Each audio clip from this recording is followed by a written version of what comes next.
बोलो भारत माता की जय, बोलो कर्नाटक माता की जय. ನೋಡ್ರಿ ಇವರ ಇಲ್ಲಿ ಪ್ರಧಾನ ಮಾತಾಡ್ರವ್ರೆಲ್ಲ KSSF ಎಕ್ಸಾಮ್ ಅನ್ನ ಹೆಚ್ಚಿಗೆ ಭಾಗದಾಗ ಆಗಿಲ್ಲ ಅಂತ ಹೇಳ್ರು. ಈ ಭಾಗದವರು ಅದನ್ನ KSSF Karnataka state international police ಬರಿಬೇಕನ್ನೋ ಎಕ್ಸಾಮ್ ಬಹಳ ಮಂದಿಗೆ ಐತಿ, ಹೌದಲ್ಲ? ಅದ್ರ ಬದಲು ಒಂದು ಲೆಟರ್ ಬರೋ 5-6 ಮಂದಿ ಸೈ ಮಾಡ್ಕೊಟ್ರ ಸರ್ ಅದನ್ನ ಮಾತಾಡ್ತಾರ. ಯಾಕಂದ್ರೆ ಈ ಕಡೆ ಮತ್ತು ನೌಕರಿ ಶ್ರೀಮಂತ ಅನ್ನೋದು ಇರ್ತೈತಿ, ಹೌದಿಲ್ಲ? ಅದು ಯಾರಿಗೆ ಏನೋ ಓಲೈಸ್ಲಕ್ಕ ಏನೋ ಮಾಡ್ಲಕ್ಕಾಗಿ ಆಗಿ ಇನ್ನೊಬ್ರಿಗೆ ಅನ್ಯಾಯ ಆಗಬಾರ್ದು. ಹಳೆ ಮನೆ ಯಾರು ದಾಟಾಗ್ಲಿ ಆ ಪೋಸ್ಟ್ ಹಳೆ ಮನೆಗೆ ಹೋಗ್ಬೇಕು ಸರ್. ಆ ಸ್ವಲ್ಪ ಬೇಡಿಕೆ ಇದ್ರಿ. ಮತ್ತು ಇನ್ನೊಂದು ಎಷ್ಟೇ ಮಾನಿಕೆ ಮಾಡಿ ಅವರು ಸ್ಪರ್ಧ ಹಿಡಿಸಿ ಓಟ್ಗಳಿಗೆ ಎಷ್ಟೇ ಆಗ್ಬೇಕಲ್ಲ, ಗೌರ್ಮೆಂಟ್ ಒಂದು ವಿಚಾರ ಐತಿ. ಅಂದರೆ ಯಾವುದೋ ದೊಡ್ಡ ಆಗಬಾರ್ದು ಒಳಗಡೆ ತಗೋಬಾರ್ದು, ಹಿಂಗೆ ಮಾಡುವಂಥ ವ್ಯವಸ್ಥೆ ಇರ್ತೈತಿ. ಹಾಗಾಗಿ ಎಕ್ಸಾಮ್ ಡೇಟ್ಗಳನ್ನು ಅದಕ್ಕೆ 15 ದಿನ ಡಿಫ್ರೆಂಟ್ ಇರ್ತೈತಿ, ಎಲ್ಲರೂ ಕೂಡಿಸಿಬಿಟ್ಟು ಅಂತಾರೆ.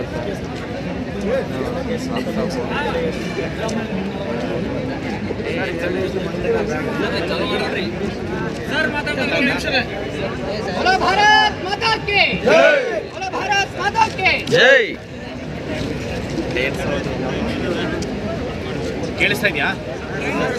ಟ್ರೈನ್ ಹೋಗಿ ಟ್ರೈನ್ ಹೋಗ್ದಲ್ಲಿ ಮಾತಾಡ್ತೀನಿ.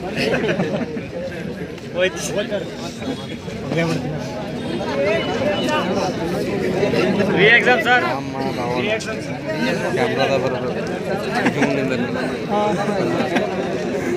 ಪೊಲೀಸ್ ಕಾನ್ಸ್ಟೇಬಲ್ ಎಕ್ಸಾಮ್ ಬರ್ದಿರೋರೆಲ್ಲ ಕೈ ಎತ್ತಿ.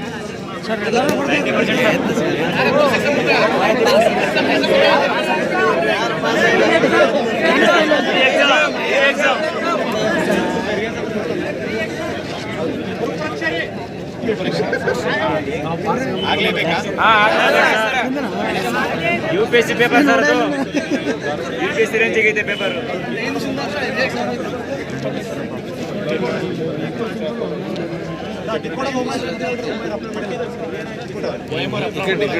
ಆಗಿಲ್ಲ ಏಕೆ ಆಗಿದೆಯಾ? ಆಗಿರುತ್ತಲ್ಲ. ಮಾರ್ಕ್ಸ್ ಏನಾದರೂ ಜಾಸ್ತಿ ವೇರಿಯೇಷನ್ಸ್ ಇದೆಯಾ? ಆಗಿದೆಯಾ? ನಿಂತ್ಕೊಳ್ಳಿ.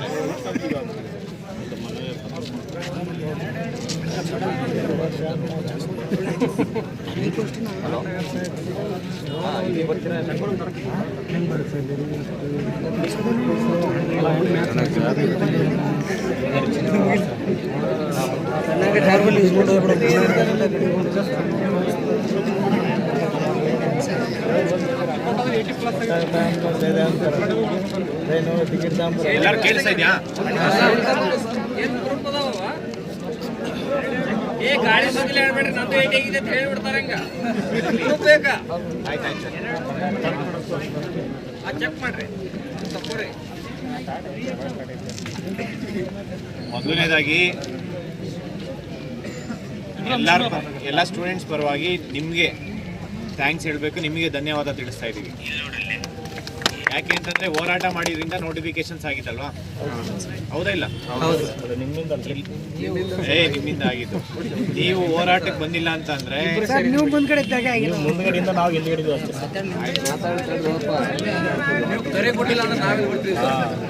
Actually correct. ಈಗ ನೋಡಿ, ನೋಟಿಫಿಕೇಶನ್ಸ್ ಮಾಡಿಸೋದಕ್ಕೆ ಎಷ್ಟೆಲ್ಲ ಸ್ಟ್ರಗಲ್ ಮಾಡಿದ್ದೀವಿ. ಬರೀ ಧಾರವಾಡ ಅಂತಲ್ಲ, ಎಲ್ಲ ಡಿಸ್ಟಿಕಲ್ಲೂ ಸ್ಟ್ರಗಲ್ ಮಾಡಿದ್ದೀವಿ, ಹೌದಾ? ನೋಟಿಫಿಕೇಶನ್ಸ್ ಮಾಡಿದ್ದಾದ್ಮೇಲೆ ಈಗ ನೋಡಿ, ಒಂದು ಎಕ್ಸಾಮ್ಸು ಒಂದು ಟರ್ನಿಂಗ್ ಪಾಯಿಂಟ್. ಅದು ಒಂದು ಭವಿಷ್ಯನೇ ನಿರ್ಧಾರ ಮಾಡುತ್ತೆ. ಆ ಒಂದು ಎಕ್ಸಾಮಲ್ಲಿ ಇಷ್ಟು ಜನದಲ್ಲಿ ಯಾರಾದರೂ ಒಬ್ರಿಗೆ ಅನ್ಯಾಯ ಆಯ್ತು ಅಂದ್ರೂ ಅನ್ಯಾಯನೇ ಅಲ್ವಾ? ಹೌದಾ ಇಲ್ವಾ? ಯಾವುದೇ ಒಂದು ಎಕ್ಸಾಮ್ ಮಾಡಬೇಕಾದ್ರೆ ಅವರು ಪ್ರೀ ಪ್ಲ್ಯಾನ್ ಇರಬೇಕು. ಇವತ್ತು ನೀವು ಫೀಸ್ ಕಟ್ಟಿಲ್ಲ ಅಂತಾರೆ, ನಿಮಗೆ ಎಕ್ಸಾಮ್ ಅಟೆಂಡ್ ಮಾಡೋದು ಕೊಡ್ತಾರಾ? ಇಲ್ಲ. ಎಕ್ಸಾಮ್ಸ್ಗೆ ಒಂದು ಅರ್ಧ ಗಂಟೆ ಲೇಟಾಗಿ ಹೋಗ್ತೀನಿ ಅಂದರೆ ನಿಮಗೆ ಎಕ್ಸಾಮ್ಸ್ ಕೊಡ್ತಾರಾ? ಕೊಡಲ್ಲ. ಅಂತಂದಮೇಲೆ ನಮಗೇನು ಬೇಕು, ಒಂದು ರಿಫಾರ್ಮ್ಸ್ ಆಗಬೇಕು. ಎಕ್ಸಾಮ್ಸ್ ನಡೆಸೋಂಥದ್ರಲ್ಲಿ ಒಂದು ಟೈಮ್ ಇರಬೇಕು. ಈಗ UPSCಯಲ್ಲಿ ಯಾರಾದರೂ ಲೇಟಾಗಿ ಕ್ವಶನ್ ಪೇಪರಲ್ಲಿ ಕೊಟ್ಟಿರೋ ನೋಡಿದ್ದೀರಾ? ಆ ಥರ ಇನ್ಸಿಡೆಂಟ್ ಯಾವುದಾದ್ರು ನೋಡಿದ್ದೀರಾ? ಮತ್ತು OMR ಶೀಟು ಮತ್ತು ಏನು ಕ್ವಶನ್ ಪೇಪರ್ದು ಯಾವುದಾದ್ರು ಮಿಸ್ಮ್ಯಾಚ್ ಆಗಿರೋದು ನೋಡಿದ್ದೀರಾ? ಇವರು ಮಿಸ್ಮ್ಯಾಚು, ನೀವು ಸುಮ್ಮನೆ ಎಕ್ಸಾಮ್ ಬರ್ಬಿಟ್ಟು ಬಂದಿರೋ ನಿಮ್ಗೆ ಮಿಸ್ಮ್ಯಾಚ್ ಆಗಿದೆ, ನಿಮ್ದೇನಾದರೂ ಸ್ವಲ್ಪ ಮಿಸ್ಟೇಕ್ಸ್ ಇದ್ರೂ ನೀವು ಹೋಗಿ ಅವ್ರಿಗೆ ಕಾಲು ಬಿದ್ರೂ ಅವ್ರ ಸಮಸ್ಯೆ ಬಗೆಹರಿಸಲ್ಲ. ಅರ್ಸರ ಇಲ್ಲ, ಒಂದು 10 ನಿಮಿಷ ಲೇಟಾಗಿ ಹೋಗಿ ನೀವು ಅಲ್ಲೇ ಸೂಸೈಡ್ ಮಾಡ್ಕೊತೀನಿ ಅಂತಂದ್ರೂ ನಿಮಗೆ ಸೇರಿಸ್ತಾರಾ ಹೇಳಿ? ಮತ್ತು ಅವ್ರ ಮಿಸ್ಟೇಕ್ನ ನಾವು ಯಾಕೆ ಅಕ್ಸೆಪ್ಟ್ ಮಾಡಬೇಕು? ನಾನು ಕೇಳ್ತಾ ಇರೋದು ಇಷ್ಟೇ ಸಿಂಪಲ್ಲು. ಈಗ ನಾವು ಎಷ್ಟು ಸತಿ ಹೇಳಿದ್ದೀವಿ, ಆಗಸ್ಟ್ ತನಕ ನಾವು 750 ರೂಪಾಯಿ ಫೀಸ್, ಅಲ್ಲಿ ತನಕ. ಅದಾದಮೇಲೆ ಸಬ್ಸ್ಟ್ಯಾನ್ಷಿಯಲ್ ಬಜೆಟು ಒಳಗಡೆ ಫೀಸನ್ನು ಕಡಿಮೆ ಮಾಡ್ತೀನಿ ಅಂತ ಹೇಳಿದ್ರು, ಹೌದಾ? ಈಗ ನಾವೊಂದು 3-4 ಮಂತ್ಸ್ ಟೈಮ್ ಕೊಟ್ಟಿದ್ವಿ, ಈಗ ಆಗಿದೆ. ನೆಕ್ಸ್ಟ್ ಮಂತ್ ಇನ್ಮೇಲೆ ನೋಟಿಫಿಕೇಶನ್ ಆಗೋದಕ್ಕೆಲ್ಲ UPSCಯಲ್ಲಿ ಏನು ಫೀಸ್ ತೊಗೊತಾರೆ, 100 ರೂಪಾಯಿ ಫೀಸ್ ಇದೆ, ಹೌದಾ? SC ST ಮತ್ತು ಡಿಸೇಬಲ್ಡ್ ಪರ್ಸನ್ಗೆ, ವುಮೆನ್ಗೆ free of cost application fees free ಇದೆ. UPSC ಅಪ್ಲೈ ಮಾಡಿದ್ರು ನಿಮಗೆ ಗೊತ್ತಿರುತ್ತೆ. ಅದೇ ನಮ್ಮ ಕರ್ನಾಟಕದಲ್ಲಿ ಒಂದು ಎಕ್ಸಾಮ್ ಅಪ್ಲಿಕೇಶನ್ ಹಾಕ್ಬೇಕಂದ್ರೆ ಎಷ್ಟಿದೆ? 750 ರೂಪಾಯಿ. ನೀವು ಎಕ್ಸಾಮ್ ಫೀಸ್ ಕಟ್ಟೋದಿದೆಯಲ್ಲ, ಎಷ್ಟೋ ಜನ ಅಪ್ಲಿಕೇಶನ್ ಹಾಕಲ್ಲ ಎಷ್ಟೊಂದು ನೋಟಿಫಿಕೇಶನ್ಸ್ಗೆ. ಬರೀ ಎಕ್ಸಾಮ್ ಅಪ್ಲಿಕೇಶನ್ನೇ ಅಲ್ಲ, ಎಕ್ಸಾಮ್ ಸೆಂಟರ್ ಕೂಡ ಡಿಸ್ಟೆನ್ಸ್ ದೂರ ಇರುತ್ತೆ. ನೋಡಿ, ಒಂದು ಟ್ರಾನ್ಸ್ಪೋರ್ಟೇಷನ್ಗೆ ಹೋಗಿ ಬರ್ಬೇಕಂತಂದ್ರೆ ಸುಮಾರು ಮಿನಿಮಮ್ 3-4,000 ಖರ್ಚಾಗುತ್ತೆ. ಆಗುತ್ತಾ ಇಲ್ವಾ? ವಿತ್ ಟ್ರಾನ್ಸ್ಪೋರ್ಟೇಷನ್, ಊಟದ್ದು, ಉಳ್ಕೊಳೋ ವ್ಯವಸ್ಥೆ. ಎಷ್ಟೋ ಜನ ಏನು ಅಲ್ಲಿ ರೈಲ್ವೆ ಸ್ಟೇಷನ್, ಬಸ್ ಸ್ಟಾಪಲ್ಲಿ ಮಲ್ಕೊಂಡು ಹೋಗಿ ಎಕ್ಸಾಮ್ ಬರೆಯೋಂಥ ಪರಿಸ್ಥಿತಿ ಇರುತ್ತೆ. ನೋಡಿ, ಎಕ್ಸಾಮ್ ಬರೀಬೇಕಂತಂದ್ರೆ ಫಸ್ಟು ನಮ್ಮ ಮೆಂಟಲ್ ಏನಿರಬೇಕು, ಪೀಸ್ ಇರಬೇಕು, ಹೌದಾ ಇಲ್ವಾ? ಈಗ ನಾಳೆ ಎಕ್ಸಾಮ್ ಬರೀತಿದೀವಿ ಅಂತಂದ್ರೆ ಇವತ್ತು ರಾತ್ರಿ ನಿದ್ದೆ ಚೆನ್ನಾಗಿರ್ಬೇಕಾ, ಆಗಿರ್ಬಾರ್ದಾ? ಇವತ್ತು ನೀವು ರೈಲ್ವೆ ಸ್ಟೇಷನ್ ಹೋಗಿ ಮಲ್ಕೊಂಡ್ರೆ ನೀವು ನಿದ್ದೆ ಆಗುತ್ತಾ? ಪೊಲೀಸ್ ಬರ್ತಾರೆ, ಲಾಠಿ ತೊಗೊಂಡ್ಬಿಟ್ಟು ಓಡಿಸ್ತಾರೆ. ಬೆಳಗಿನ ಜಾವ 3 ಗಂಟೆ ಆಗಿದ ತಕ್ಷಣ ಸಾಕು, ನೀವು ಮಲಗೋದೆ 12-1 ಗಂಟೆ ಆಗಿರುತ್ತೆ. ಮತ್ತು ಬೆಳಗಿನ ಜಾವ 3-4 ಗಂಟೆಗೆ ಬಂದು ಪೊಲೀಸ್ ಲಾಠಿ ತೊಗೊಂಬರ್ತಾರ ಇಲ್ಲ? ಆ ಪರಿಸ್ಥಿತಿ ಆಗಿದೆ ಎಕ್ಸಾಮ್ ಬರೆಯೋ ಟೈಮಲ್ಲಿ. ಎಕ್ಸಾಮ್ ಬರೀಬೇಕಂತಂದರೆ ಒಂದು ಫೀಸು. ನಾವು ಹೋರಾಟ ಮಾಡಿದ್ದೇನಪ್ಪ ಅಂದರೆ ನೇಮಕಾತಿ ಆಗಿದೆ. ಈಗ ಆಗಿದ ತಕ್ಷಣ ಇವರಿಗೆ ಎಷ್ಟು ಬೇಕಷ್ಟು ಸ್ಟೂಡೆಂಟ್ಸ್ ಕಡೆಯಿಂದ ಲೂಟಿ ಮಾಡ್ತಾ ಇದ್ದಾರೆ. ನಿಮ್ಮ ಹತ್ರ ಕಿತ್ಕೊತಾ ಇದ್ರಲ್ಲ ಫೀಸು, ಏನಾದರೂ ಒಂದು ಅಕೌಂಟಬಿಲಿಟಿ ಕೊಟ್ಟಿದ್ದಾರಾ? ಈಗ ನಿಮ್ಮದು 4-4 ಲಕ್ಷ ಜನ ಅಪ್ಲಿಕೇಶನ್ ಹಾಕಿದ್ದೀರ ಅಂತಂದರೆ ಒಬ್ಬರ ಹತ್ರ 750 ರೂಪೀಸ್ ಅಂತಂದರೆ 34 ಲಕ್ಷದ 75 ಲಕ್ಷ ಆಯಿತು. 34 ಕೋಟಿ 75 ಲಕ್ಷ ಆಯಿತು. ಎಲ್ಲೋಯ್ತು? ಆಲ್ಮೋಸ್ಟ್ 35 ಕೋಟಿ. ಏನು ಮಾಡಿದ್ದಾರೆ? ಒಂದು ಎಕ್ಸಾಮ್ಗೆ ನಿಮಗೆ ಮ್ಯಾಕ್ಸಿಮಮ್ ಎಷ್ಟು 100 ರೂಪೀಸ್ ಎಕ್ಸ್ಪೆಂಡಿಚರ್ ಆಗ್ಬೋದು, ಹೌದಾ ಇಲ್ವಾ? ಅದಕ್ಕಿಂತ ಜಾಸ್ತಿ ಆಗುತ್ತಾ? ಆ 20 ಪೇಜು, ಈ ಒಂದು ಪೇಜಿಗೆ ಎಷ್ಟಿದೆ? ನೀವು 1 ರೂಪಾಯಿ ಅಂತೀರಾ, ನಾನು 20 ಪೈಸೆ ಅಂತೀನಿ. ನೀವು 1 ಪೇಜ್ ತೊಗೊಳೋದಕ್ಕೂ 1 ಲಕ್ಷ ಪೇಜ್ ತೊಗೊಳೋದಕ್ಕೂ ಡಿಫ್ರೆನ್ಸ್ ಇರಲ್ವಾ? ನಾವು ಎಕನಾಮಿ ಓದಿದೀವ ಇಲ್ಲ? ಹೋಲ್ಸೇಲ್ ಪ್ರೈಸಿಗೆ ಎಷ್ಟು ಸಿಗುತ್ತೆ ಇದು? ಒಂದು 20 ಪೈಸೆ. 20 ಪೈಸೆ ಅಂದರೆ 20 ಪೇಜಿಗೆ ಎಷ್ಟಾಗುತ್ತೆ? 2 ರೂಪೀಸ್. 2 ರೂಪೀಸ್ ಅಷ್ಟೇ ಇದು. ಅವ್ರು ಒಂದು ಎಕ್ಸಾಮ್ ಸೆಂಟರ್ ನಿಮಗೆ ಕೊಡೋಂಥ ಕ್ವಶನ್ ಪೇಪರು ಇಲ್ಲ 5 ರೂಪೀಸ್ ಹಾಕೊಳ್ಳಿ ಒಂದು ಕ್ವಶನ್ ಪೇಪರ್ ಬಂಡಲ್ಗೆ. 5 ರೂಪೀಸ್ ಅಂತ ಅಂದರೆ ಇನ್ವಿಜಿಲೇಟರ್ಗೆ ಎಷ್ಟು ಪೇ ಮಾಡ್ತಾರೆ? ನಿಮ್ಮ ಒಬ್ಬರಿಂದ, ನಾನು ಹೇಳ್ತೀನಿ ಒಬ್ಬರಿಂದ 50 ರೂಪೀಸಾ? ಟ್ರಾನ್ಸ್ಪೋರ್ಟೇಷನ್ ಎಲ್ಲ ತೊಗೊಂಡ್ರೆ ಮ್ಯಾಕ್ಸಿಮಮ್ ಇನ್ನೊಂದು 10 ರೂಪೀಸ್ ಆ್ಯಡ್ ಮಾಡ್ಬೋದಾ? ಓವರ್ ಆಲ್ ಆಯಿತು 65 ರೂಪೀಸ್ ಅಲ್ಲ, 100 ರೂಪೀಸ್ ತೊಗೊಳ್ಳಿ. ಇನ್ನು 650 ರೂಪೀಸ್ ಎಲ್ಲ ಹೋಗುತ್ತೆ. ಇವ್ರು ಎಕ್ಸಾಮ್ಸ್ ಹೆಂಗೆ ಮಾಡ್ತೀನಿ, ಕ್ವಶನ್ ಪೇಪರ್ ಹೆಂಗೆ ಹೋಗುತ್ತೆ, ಬಂಡಲ್ಸು ನೋಡಿದ್ರೆ ಅದನ್ನ ಹೆಂಗೆ ವಿಡಿಯೋ ಮುಖಾಂತರ ಮಾಡಿರೋದು ನೋಡಿದ್ರೆ ಇಲ್ಲ? ಲಾಕರ್ ತೆಗೆಯೋದಕ್ಕಾಗಲ್ಲ, ವೆಲ್ಡಿಂಗ್ ಮಾಡಿದ್ರೆ ಆಗಲ್ಲ, ಲಾಕ್ ಹೊಡಿಯೋದಕ್ಕಾಗಲ್ಲ, ಹೇಳಿದ್ರೆ ಇಲ್ವಾ? ಎಲಾಬರೇಟ್ ಮಾಡಿದ್ದಾರೆ, ಎಲಾಬರೇಟ್. ಸರ್ ಒಬ್ಬೊಬ್ರು ಇದರಲ್ಲಿ ಟಾಸ್ಕ್ ಹೊಡೆದಾರಂತೆ ಸರ್. ಅಲ್ಲ, ಅದೇ ಟಾಸ್ಕ್ ಹೊಡಿ, ಅದನ್ನ ನಾನು ಹೇಳ್ತಾ ಇರೋದು. ಇವರು ಎಷ್ಟು ಟ್ರಾನ್ಸ್ಪರೆನ್ಸಿ ತೋರ್ತಾ ಇದಾರಲ್ಲ, ಕ್ವಶನ್ ಪೇಪರ್ ಹೆಂಗೆ ಹೋಗುತ್ತೆ, DC ಆಫೀಸಿಗೆ ಹೋಗುತ್ತೆ ಅಂತ ಹೇಳಿ. ಆಯ್ತು, ನಾವು ಕಟ್ಟಿರೋ ದುಡ್ಡು ಹೆಂಗೆ ಹೋಗುತ್ತೆ, ಹೆಂಗೆ ಖರ್ಚು ಮಾಡ್ತೀವಿ ಅಂತ ಹೇಳಿ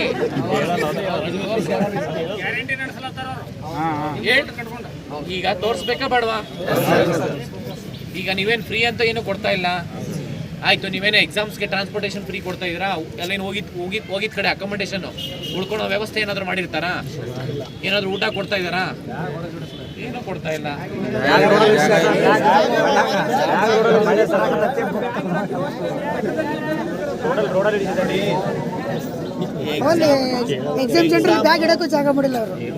ಸ್ಟೂಡೆಂಟ್ ಎಕ್ಸಾಮ್ ನಡೆಸೋರು ಸ್ಟೂಡೆಂಟ್ ಫ್ರೆಂಡೇ ಇರಬೇಕು ಒಂದು. ಮತ್ತೆ ಎಕ್ಸಾಮ್ ಫೀಸ್ ಆಗಿರ್ಬೋದು, ಎಕ್ಸಾಮ್ ಕ್ವಶನ್ ಪೇಪರ್ ಆಗಿರ್ಬೋದು. ನೀವು PC ಎಕ್ಸಾಮ್ಸ್ ಓದ್ತಾ ಇದ್ದೀರಾ ಅಂತಂದರೆ ಅದು PUC ಲೆವೆಲ್ ಎಕ್ಸಾಮ್ ಅಂದರೆ ಕಾಂಪಿಟೇಷನ್ ಅಷ್ಟೇ ಪೇಪರ್ ಅದೇ ಲೆವೆಲ್ಗೆ ಇರಬೇಕು. ಕ್ವಶನ್ ಪೇಪರ್ ಪ್ಯಾಟ್ರನ್ ಇರ್ಬೋದು, ಅಲ್ಲಿ ಕೊಡೋಂಥ ಕ್ವಶನ್ಸ್ ಇರ್ಬೋದು. ಅಲ್ಲಿ PUC ಲೆವೆಲಿಗೆ ಏನು ಕ್ವಾಲಿಫಿಕೇಷನ್ಸ್ ಇರುತ್ತೆ PCಗೆ, ಇವ್ರು ನೋಡಿದ್ರೆ UPSC ಲೆವೆಲಿಗೆ ಕ್ವಶನ್ ಪೇಪರ್ ಕೊಡ್ತಾರೆ, ಹೌದಾ ಇಲ್ವಾ? ಈಗ PCಗೆ ಓದ್ತಾ ಇರೋಂಥವ್ರು PC ಆಗಬೇಕಂತ ಒಂದು ಆಸೆ ಇರುತ್ತೆ. ಅದಕ್ಕೆ ಸೊಸೈಟಿಗೆ ಸರ್ವ್ ಮಾಡೋ ಪರ್ಪಸ್ ಏನು, ನನಗೆ ಯಾವ್ದು ಇಷ್ಟ ಇರುತ್ತೋ ಆ ಜಾಬ್ ಹೋಗ್ತೀನಿ. ಇವರು UPSC ಲೆವೆಲ್ ತೊಗೊಂಡು KS ಲೆವೆಲ್ಗೆ ತೊಗೊಂಬಂದು ಅವ್ರಿಗೆ ಅಪಾಯಿಂಟ್ ಆದರೆ ಅವ್ರು ಎಷ್ಟು ದಿನ ಅಂತ ಕೆಲಸ ಮಾಡ್ತಾರೆ? ಇವತ್ತು ನೋಡಿ ಎಲ್ಲ PhD ಮಾಡಿರೋರು, MTech ಮಾಡಿರೋರು, ಇಂಜಿನಿಯರಿಂಗ್ ಮಾಡಿರೋರು ಪೊಲೀಸ್ ಕಾನ್ಸ್ಟೇಬಲ್ ಆಗ್ತಾ ಇದ್ದಾರೆ. ಈ ಕ್ವಶನ್ ಪೇಪರ್ ನೋಡಿದ್ರೆ ಅವರು ಆಗಲ್ಲ, MBBS ಮಾಡಿರೋರು ಆಗ್ತಾರೆ. ಹೌದಾ ಇಲ್ವಾ? ಪರಿಸ್ಥಿತಿಗೆ ಯಾರು ಇದಕ್ಕೆಲ್ಲ ಕಾರಣ ಯಾರು? ಇಲಾಖೆ, authority, KE executive director Prasanna Kumar sir.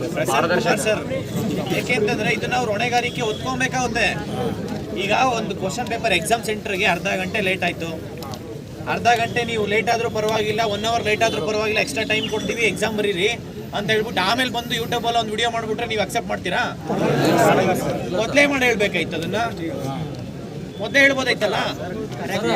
OMR ಸೀಟಲ್ಲಿ register number ಮತ್ತೆ ಕ್ವಶನ್ ಪೇಪರಲ್ಲಿ ಇರೋಂಥ ರಿಜಿಸ್ಟರ್ ನಂಬರ್ ಮಿಸ್ ಮ್ಯಾಚ್ ಆಗಿದೆ, ಆದರೂ ಕೂಡ ನೀವು ಎಕ್ಸಾಮ್ ಬರೀರಿ ಅಂತ ಮೊದಲೇ ಹೇಳ್ಬೋದಾಯ್ತಲ್ಲ. ಸರ್ ಅರ್ಧ ಗಂಟೆ 1 ಅವರ್ ಲೇಟ್ ಆಯ್ತು ಸರ್. ಅರ್ಧ ಗಂಟೆ ಕ್ವಶನ್ ಪ್ರಿಲ್ ಅಂತ ಗೊತ್ತಾಯ್ತಲ್ಲ ಸರ್ ಅದು. ಈಗ ಅದೊಂದೇ ಸೆಂಟರ್ ಅಲ್ಲಲ್ಲ, ತುಂಬಾ ಸೆಂಟರ್ ಅಲ್ಲಿ ಹಂಗಾಗಿದೆ ಸರ್. ಎಲ್ಲ sir Tamil, Andhra Pradesh sir teachers ಎಲ್ಲರೂ ಸರ್. ನಾವು ಕನ್ನಡ ಅವ್ರಿಗೆ ಅರ್ಥ ಆಗಲ್ಲ, ಅವ್ರಿಗೆ ನಮ್ಗೆ ಅರ್ಥ ಆಗ್ತಲ್ಲ ಸರ್. ಇಲ್ಲಿ ಕರ್ನಾಟಕದಲ್ಲಿ ಟೀಚರ್ಸ್ನ ರೆಕ್ರೂಟ್ಮೆಂಟೇ ಮಾಡ್ಕೊಂತ ಇಲ್ಲ.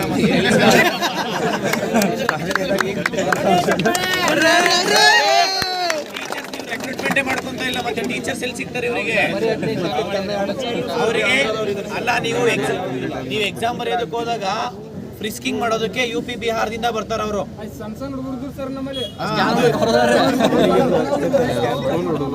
ಅಲ್ಲ, ಅವರು ಅಷ್ಟು ಕರ್ನಾಟಕದವರಲ್ಲ. ಸ್ಟೂಡೆಂಟ್ ಅದಾರ sir. First PU second PU degree student ಅದಾರ. ಯಾರು ಮಾಡಕ್ಕೆ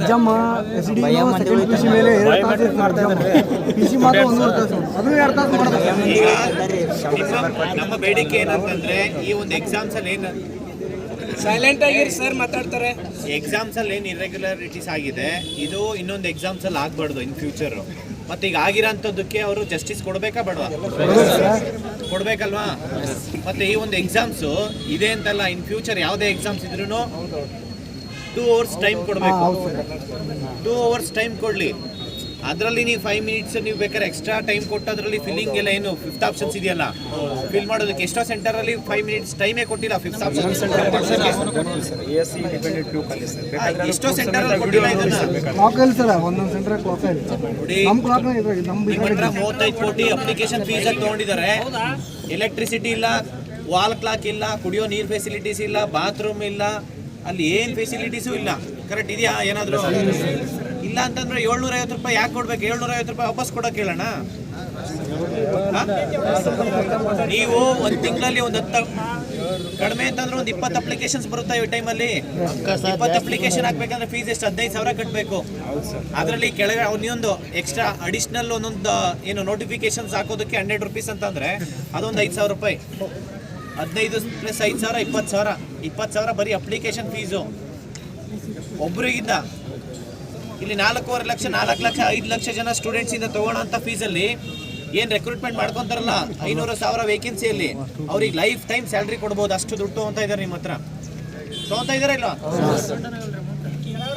ಸರ್ ಮತ್ತೆ ಹಿಂದೆ ನಿಗಮ ಮಂಡಳಿ ಬರ್ದಾಗ 300 ರೂಪಾಯಿ ಚಲನ್ ಕಟ್ಸ್ಕೊಂಡಾರ ಸರ್. ನಮ್ದು ಲಾಸ್ಟ್ ಟೈಮ್ MSI ಅನ್ನೋದು ಬರ್ದಿದ್ದಿಲ್ಲ ಸರ್. ಆ ಟೈಮ್ನಾಗ 300 ರೂಪಾಯಿ ಅದಕ್ಕೆ ಇದೆ ಸರ್. 300 ರೂಪಾಯಿ ಕಟ್ಟಿದ್ವು. ಅಲ್ಲ, ಇದೆ ಈಗ ಅವ್ರಿಗೆ ಗೊತ್ತಾಗಿದೆ. ಈಗ 10, 20, 30, 50 ವೇಕೆನ್ಸಿ ಫಿಲ್ ಮಾಡೋಣ, ಅದರಲ್ಲಿ ಕೋಟ್ಯಾಂತರ ರೂಪಾಯಿ ಅಪ್ಲಿಕೇಶನ್ ಫೀಸ್ ಆಗಿ ಬರುತ್ತೆ ಅಂತ ಹೇಳ್ಬಿಟ್ಟು ಅದೇ ಇಂಟ್ರೆಸ್ಟ್ ಕೊಟ್ಬಿಡ್ತಾರೆ. ಅದೇ ಮಾಡ್ತಿರೋದವರು.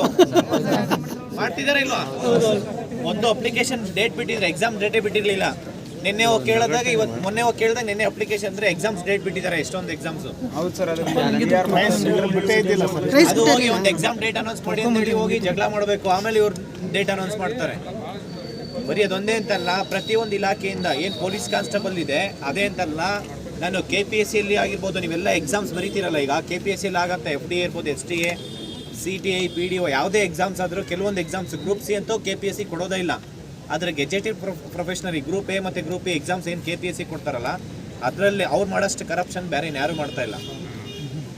ಈಗ KS ಆಗಂತವ್ರು ಅಲ್ಲಿ KS ಪೋಸ್ಟಲ್ ಕರಪ್ಷನ್ ಆಯ್ತಂದ್ರೆ ಅವ್ರು ಯಾರಿಗೆ ಎಲ್ಲಿ ಬರ್ತಾರೆ? PC ಬರ್ತಾರೆ. ಇಲ್ಲಿ PC ಆಗೋರು ಇಲ್ಲಿ ಮನೆಗೆ ಹೋಗಿ ವಾಚ್ಮೆನ್ ಕೆಲಸ ಮಾಡ್ಬೇಕು, ಆ ಪರಿಸ್ಥಿತಿ ಬಂದಿದೆಯಾ ಇಲ್ವಾ? ಇವತ್ತು ಇವತ್ತು ಏಜ್ ಲಿಮಿಟ್ 5 ವರ್ಷ ಕೊಡ್ಸಿದ್ದಾದ್ಮೇಲೆ 5+1 3 ಇಯರ್ಸ್ 8 ಇಯರ್ಸ್ ಏನೋ ಇದೆ ಅಲ್ಲ.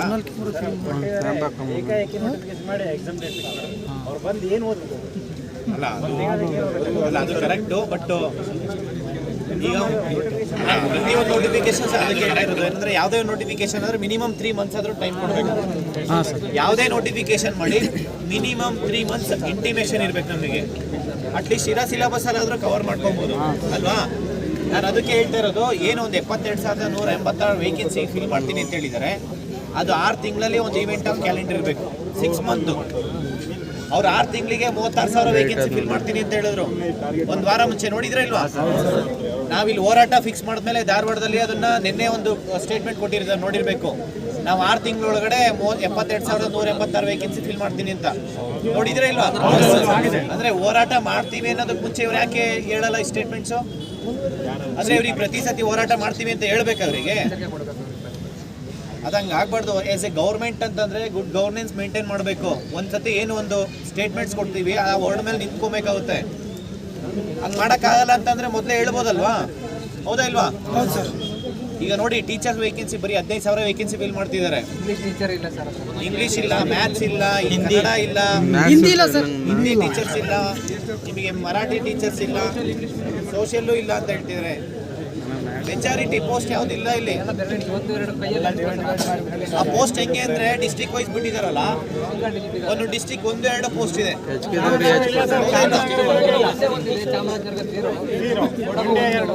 ಈಗ ನಾನು KPSC ಬಗ್ಗೆ ಹೇಳ್ತಾ ಇದ್ದೀನಲ್ಲ, KPSC ಅಷ್ಟೇ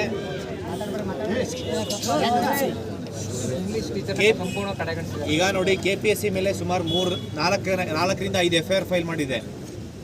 FIR ಮಾಡಿದ್ದಾದ್ಮೇಲೆ ಆ KPSC ಏನು ಚೇರ್ಮನ್ ಇದ್ದಾರೆ ಅವರಷ್ಟು ಕರಪ್ಟ್ ಇನ್ನು ಯಾರು ಇರಲಿಲ್ಲ. ಇದ್ರೆ ಹೌದಾ ಇಲ್ಲ? ಗವರ್ನರ್ಗೆ ಎಲ್ಲ ತುಂಬ ಒಂದು 6 ಮಂತಿಂದ ಕಂಟಿನ್ಯೂಸ್ ಆಗಿ ಕಂಪ್ಲೇಂಟ್ ಮಾಡ್ಕೊತಾ ಬಂದಿದ್ವಿ. ಈಗ ಮೊನ್ನೆ ಅವ್ರನ್ನ ಸಸ್ಪೆಂಡ್ ಮಾಡಿದ್ದಾರೆ. ಬರೀ ಸಸ್ಪೆಂಡ್ ಸಾಕಾ?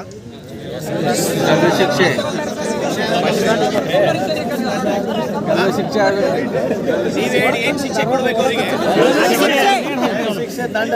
ಏನು ಶಿಕ್ಷೆ ಕೊಡಬೇಕು? ಇನ್ನೊಂದು ಹೇಳ್ತೀನಿ, ಇನ್ನೊಂದು ಎಕ್ಸಾಂಪಲ್. KPSC ಮೆಂಬರ್ಸ್ ಇದಾರಲ್ಲ, ಯಾರೋ ಶಾಂತಾ ಹೊಸ್ಮನಿ, ಮಮಿತಾ ಅನ್ನೋ ಕ್ಯಾಂಡಿಡೇಟ್ಸ್ಗೆ ಫೋನಲ್ಲಿ ಮಾತಾಡ್ತಾ ಇರೋದ್ರೆ ಇಂಟರ್ವ್ಯೂ ಗೈಡೆನ್ಸ್ ಕೊಡ್ತಿದ್ರಂತೆ ಅವರು. ನಂಬ್ತೀರಾ? ಅಲ್ಲ, 100 ಸತಿ ಕಾಲ್ ಮಾಡಿ ಸೇಮ್ ಪ್ಯಾನಲ್ಗೆ ಇಂಟರ್ವ್ಯೂ. ನಾನು ಪ್ರಿಲಿಮಿನರಿ ಎನ್ಕ್ವೈರಿಲಿ ಅವ್ರದಲ್ಲಿ ಕನ್ಫರ್ಮೇಷನ್ಸ್ ಆದರೂ ಕೂಡ FIR ಮಾಡ್ಕೊಂಡಿದ್ದಾರೆ. FIR ಮಾಡಿದ್ರೆ ಯಾರಾದರೂ ಬಡವರಾಗಿದ್ರೆ ಇಷ್ಟೊತ್ತಿಗೆ ಬಿಡ್ತಿದ್ರಾ? ಕರ್ಕೊಂಡೋಗಿ ಜೈಲಿಗೆ ಕಳಿಸ್ತಿದ್ರ ಇಲ್ವಾ? ಅದರಲ್ಲೂ Karnataka public examination act 2023 according to that acts ಏನು ಹೇಳುತ್ತೆ ಅಂತಂದ್ರೆ minimum 10 years jail, 10 crores penalty ಇದೆ. ಆದರೆ ಇಲ್ಲಿವರೆಗೂ ಅವ್ರನ್ನ ಅರೆಸ್ಟೇ ಮಾಡ್ತಾ ಇಲ್ಲ. ಅಂದರೆ ಬಡವ್ರಿಗೊಂದು ನ್ಯಾಯ, ಶ್ರೀಮಂತರಿಗೊಂದು ನ್ಯಾಯನಾ? ಅವ್ರನ್ನ ಅರೆಸ್ಟ್ ಮಾಡಿ ಜೈಲಿಗೆ ಕಳಿಸ್ಬೇಕಾ, ಗಲ್ಲಿಗೇರಿಸ್ಬೇಕಾ?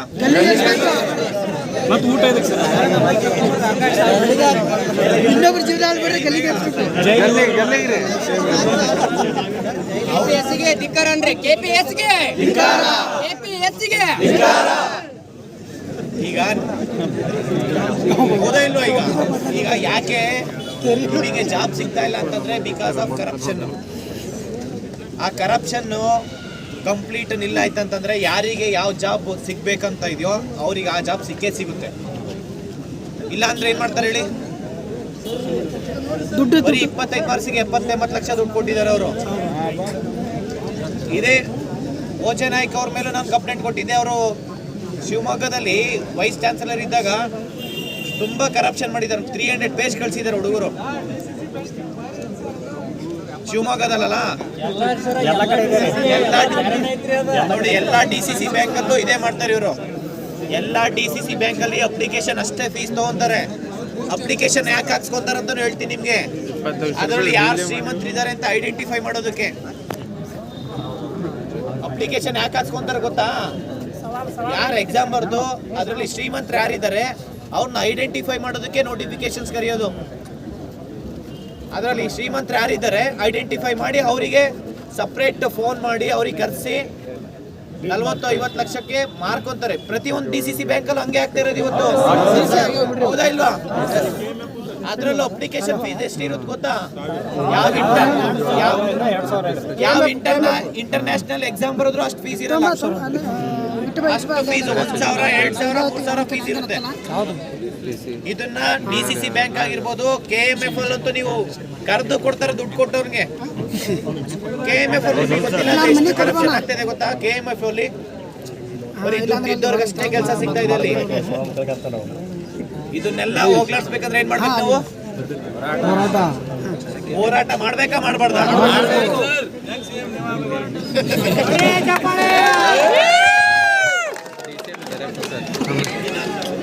ಮನೆಗೆ DCM ತರಪ್ಪ ಸರ್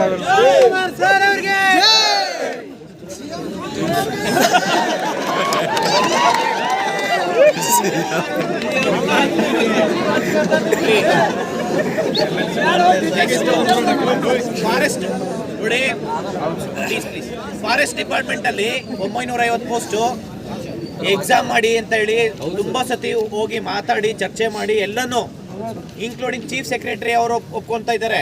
ಆದ್ರೆ ಡಿಪಾರ್ಟ್ಮೆಂಟ್ ಒಪ್ಕೊಂತ ಇಲ್ಲ ಅಂತಂದ್ರೆ ಏನ್ ಮಾಡ್ಬೇಕು ಹೇಳಿ ಇವರಿಗೆ? ಅಲ್ಲ, ನಮಗೆ ಹೇಳ್ತಾ ಇದೀನಿ ನಾನು ಇವರಿಗೆ, ಅಂದ್ರೆ ನೀವು ಎಕ್ಸಾಮ್ ಕಂಡಕ್ಟ್ ಮಾಡಿ. ಕೋವಿಡ್ ಟೈಮಲ್ಲಿ 10th PUC ಒಂದೊಂದು ದಿನ 3 ಎಕ್ಸಾಮ್ಸ್ ಕಂಡಕ್ಟ್ ಮಾಡಿದ್ದಾರೆ. ಒಂದೊಂದು ದಿನ 3 ಎಕ್ಸಾಮ್ಸ್, ಸುಮಾರು 1 ಲಕ್ಷ ಜನ ಇದ್ದಾರೆ. 98, 99, 100% ತಗೊಂಡಿರೋರು ಇದಾರೆ ಇಲ್ವಾ? ಪೋಸ್ಟ್ ಆಫೀಸ್ ಹಿಡಿಯೋದು ಇಲ್ಲ, ಅದು 99, 100 ಇದ್ದವ್ರಿಗೆ ಸಿಗುತ್ತದು. ಅದ್ರಲ್ಲೂ ನೀವ್ ಎಕ್ಸಾಮ್ ಬರ್ಬೇಕಾದ್ರೆ ರಿಟರ್ನ್ ಇತ್ತು. ಈಗ ನೋಡಿ ಎಲ್ಲ ಆಬ್ಜೆಕ್ಟಿವ್ ಕೋವಿಡ್ ಟೈಮಲ್ಲಿ ನೋಡಿರ್ಬೋದು. ಹೌದಾ ಇಲ್ಲ? 5 ನಿಮಿಷ ಗ್ಯಾಪ್ ಕೊಟ್ಬಿಟ್ರೆ ಫುಲ್ ಅಪ್ ಮಾಡ್ಬಿಡ್ತಾರೆ. 5 ನಿಮಿಷ ಗ್ಯಾಪ್ ಕೊಡೋದಲ್ಲ, ಅವರೇ ಹೇಳ್ಕೊಡ್ತಾರ. ಹೇಳ್ಕೊಟ್ಟು ಪರ್ಸೆಂಟೇಜ್ ತಗೊಂಡಿರೋದು ಅದು. ಬರೀ ಅದೊಂದೇ ಇಲ್ಲ, ಫಾರೆಸ್ಟ್ ಡಿಪಾರ್ಟ್ಮೆಂಟ್ ಅಲ್ಲಿ ಸುಮಾರು 950 ಪೋಸ್ಟ್ ಬೀಟ್ ಫಾರೆಸ್ಟ್ ಆಫೀಸರ್ ಮತ್ತೆ ಬೀಟ್ ಫಾರೆಸ್ಟ್ ವಾಚರ್ದು. ಅದ್ರ ಜೊತೆಲಿ ಲೈನ್ ಮ್ಯಾನ್ ಸುಮಾರು ಲೈನ್ ಮ್ಯಾನ್ ಸುಮಾರು ಈಗ ಒಂದು 2-3 ಸಾವಿರ ಪೋಸ್ಟ್ ಕರೀತಾ ಇದ್ದಾರೆ. 2-3 ಸಾವಿರ ಪೋಸ್ಟ್ ಇದೆ. ಎಕ್ಸಾಮ್ ಆಗ್ಬೇಕಾ ಇಲ್ಲ ಪರ್ಸೆಂಟೇಜ್? ಫೈರ್ ಮ್ಯಾನು ಅಷ್ಟೇ. ಫೈರ್ ಕಾನ್ಸ್ಟೇಬಲ್ ಏನಿರ್ತಾರಲ್ಲ ಈಗ, ಅದು ಆಲ್ಮೋಸ್ಟ್ ಈಗ ನೋಡಿ, ಫೈರ್ ಮ್ಯಾನು ಮತ್ತೆ ನೀವು ಲೈನ್ ಮ್ಯಾನ್ ಇರ್ಬೋದು, forest beat forest officer forest department ಅಲ್ಲಿ, ಇವೆಲ್ಲ ಆಲ್ಮೋಸ್ಟ್ ಪೊಲೀಸ್ ಕಾನ್ಸ್ಟೇಬಲ್ ಎಷ್ಟು ಸ್ಯಾಲ್ರಿ ಇರುತ್ತೋ ಆಲ್ಮೋಸ್ಟ್ ಇದಕ್ಕೆಲ್ಲ ಸೇಮ್ ಸ್ಯಾಲ್ರಿ ಇರುತ್ತೆ. ಆಲ್ಮೋಸ್ಟ್ ಸೇಮ್ ಬೇಸಿಕ್ ಸ್ಯಾಲ್ರಿ ಇದು ಸುಮಾರು 30-40 ಸಾವಿರ, 50 ಸಾವಿರ ತನಕ ಇದೆ ಇದು. ಈ ಪೋಸ್ಟ್ ಸುಮಾರು ಒಂದು 5-6 ಸಾವಿರ ಪೋಸ್ಟ್ ಇದೆ.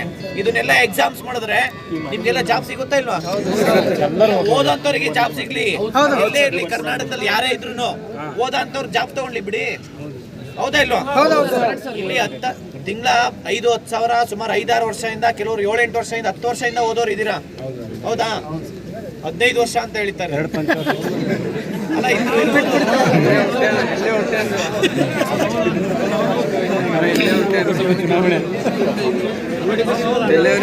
ಹಂಗಾಗಿ ನೀವು ಇಷ್ಟು ಎಕ್ಸಾಮ್ಸ್ ಏನ್ ಮಾಡ್ಬೇಕು? ಎಕ್ಸಾಮ್ ಮಾಡ್ಬೇಕು. ಪೊಲೀಸ್ ಕಾನ್ಸ್ಟೇಬಲ್ ಎಕ್ಸಾಮ್ ಆಗ್ಬೇಕಲ್ಲ.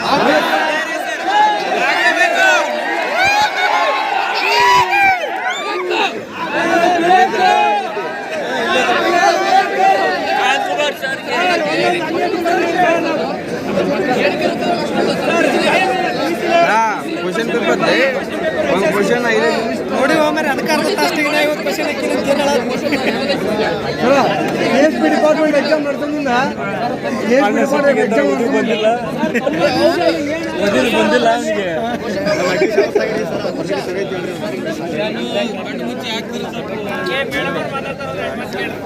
ಈಗ ಪೊಲೀಸ್ ಕಾನ್ಸ್ಟೇಬಲ್ ಇರ್ಬೋದು, ಮತ್ತೆ KPSC ಇದು ಏನು ಹಗರಣ ಆಗಿದೆ. ಈಗ ನೀವು ನೋಡ್ಬೋದು, ಜಾರ್ಖಂಡ್ JPSC ಇದು ಜಾರ್ಖಂಡ್ ಪಬ್ಲಿಕ್ ಸರ್ವಿಸ್ ಕಮಿಷನ್ ಅಲ್ಲಿ ಚೈರ್ಮನ್